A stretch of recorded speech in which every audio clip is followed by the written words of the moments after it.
नमस्कार, खूप खूप स्वागत आहे आपलं सगळ्यांचं।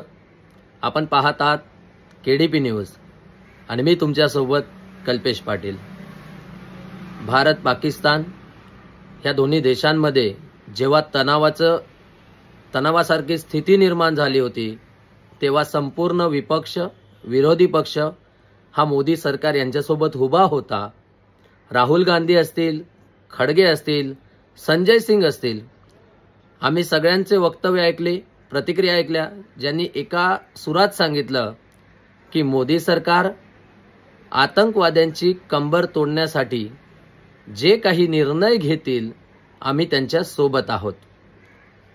ती वेगळी गोष्ट आहे ऑपरेशन सिंदूर नंतर ज्या पद्धतीने उत्तर दिलं गेलं पाकिस्तानला, आणि आता संपूर्णपणे विरोधी पक्ष हा बिथरलाय आणि प्रश्न उपस्थित करतायत।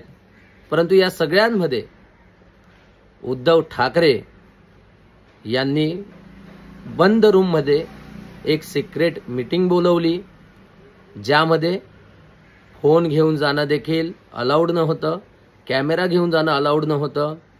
आणि माध्यमांमधून अशी माहिती मिळते की त्या ठिकाणी आपल्या नेत्यांसमोर त्यांनी असं सांगितलं की आम्ही देशाच्या विरोधात नाही आहोत, आम्ही सरकारच्या विरोधामध्ये आहोत, परंतु जेव्हा गोष्ट देशाची येईल, देशावरती संकट असेल, तेव्हा आम्ही प्रधानमंत्री यांच्यासोबत उभे राहू।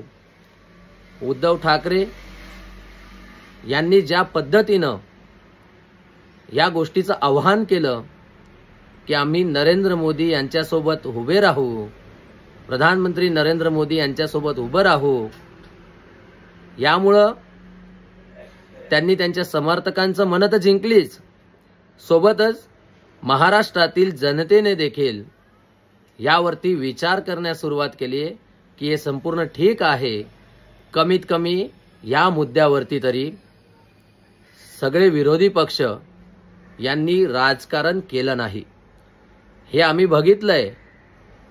हा देश तोच आहे ज्या देशामध्ये स्ट्राईक्स केल्याचे सबूत मागितले जातात, हा तोच देश आहे ज्या ठिकाणी अशा प्रतिक्रिया दिल्या जातात ज्याचा फायदा हा पाकिस्तानने उचलला आहे।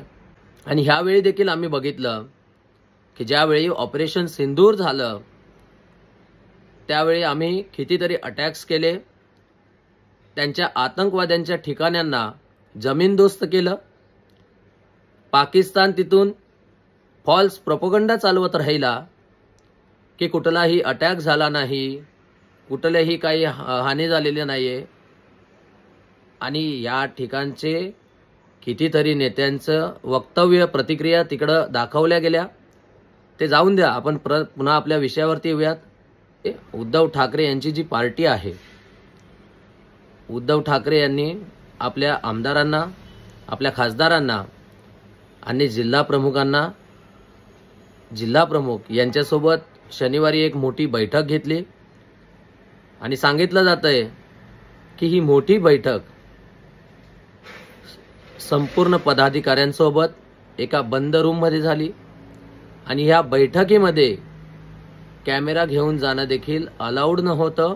परंतु माध्यमांच्या माध्यमातून कळतंय की ह्या मीटिंगमध्ये कितीतरी महत्त्वाच्या मुद्द्यांवरती चर्चा झाली, जसं की वन नेशन वन इलेक्शन, सरकारच्या विरोधामध्ये जी काही रणनीती असते, आणि यासोबत भारत पाकिस्तान तणावावरती देखील चर्चा करण्यात आली। आणि याच दरम्यान उद्धव ठाकरे यांनी सांगितलं की आम्ही देशाच्या विरोधात नाही आहोत, परंतु सरकारच्या विरोधामध्ये आम्ही नक्कीच आहोत। परंतु याचमध्ये माध्यमांमधून हे देखील कळतंय की उद्धव ठाकरे यांनी सांगितलं की काश्मीर हे आमचं आहे, काश्मीर हा काल देखील आमचा होता, आज देखील आमचाच आहे आणि उद्या देखील आमचाच राहील।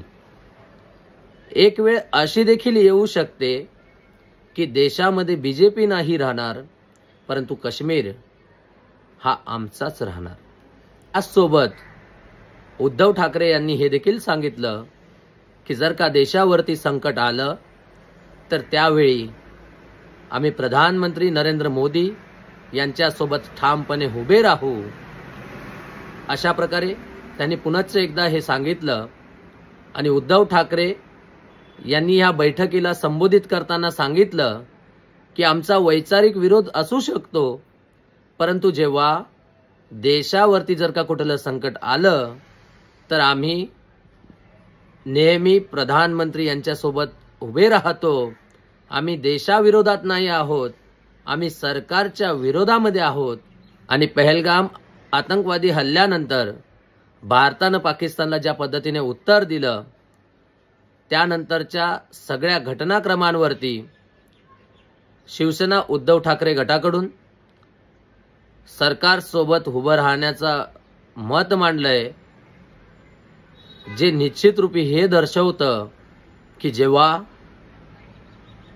संकटाची वेळ येते तेव्हा भारतातील जेवढे राजनीतिक दल असतील, विरोधी पक्ष असतील, तेव्हा हे देशासोबत उभे राहतात। आणि ह्या बैठकीमध्ये अजून वेगवेगळ्या मुद्द्यांवर देखील चर्चा झाली आणि देशामध्ये एक सोबत निवडणुका लढवण्याबाबत चर्चा करण्यात आली। उद्धव ठाकरे यांनी सांगितलं की वन नेशन वन इलेक्शनचं अध्ययन हे जारी आहे आणि महाराष्ट्रामध्ये कमिटी आहे, परंतु निवडणुका ह्या पारदर्शकरित्या केल्या जाव्यात। वन नेशन वन इलेक्शन ठीक आहे, परंतु हे डिसाईड केलं गेलं पाहिजे की प्रधानमंत्री आणि मुख्यमंत्री हे निवडणुकांमध्ये प्रचारामध्ये हिस्सा घेणार नाही। यांनी बीजेपीवरती देखील बैठकीमध्ये निशाणा साधला। सत्ता मिळाल्यानंतर अहंकार हा केला नाही पाहिजे। यानंतर उद्धव ठाकरे यांनी सांगितलं की आमचं जे काही जहाज आहे ते बुडणारं नाहीये, या उलट बीजेपीचं जे काही ओव्हरलोडेड जहाज आहे ते डुबणार आहे। आणि यानंतर अमित शाह असतील, अजित पवार असतील, एकनाथ शिंदे असतील यांच्याबाबत देखील मतं मांडण्यात आली। अशी माहिती ही माध्यमांमधून येते आणि याचसोबत या बैठकीमध्ये या मुद्द्यांवरती चर्चा झाली। उद्धव ठाकरे यांनी मोदींसोबत उभं राहण्याचा जो निर्णय घेतला आहे याबद्दल तुम्हाला काय वाटतं? तुमचं मत कमेंटमध्ये नक्की नोंदवा। आणि आपलं चॅनल केडीपी न्यूजला जर का तुम्ही सबस्क्राईब केलं नसेल तर सबस्क्राईब करायला विसरू नका। जय हिंद, जय भारत, वंदे मातरम।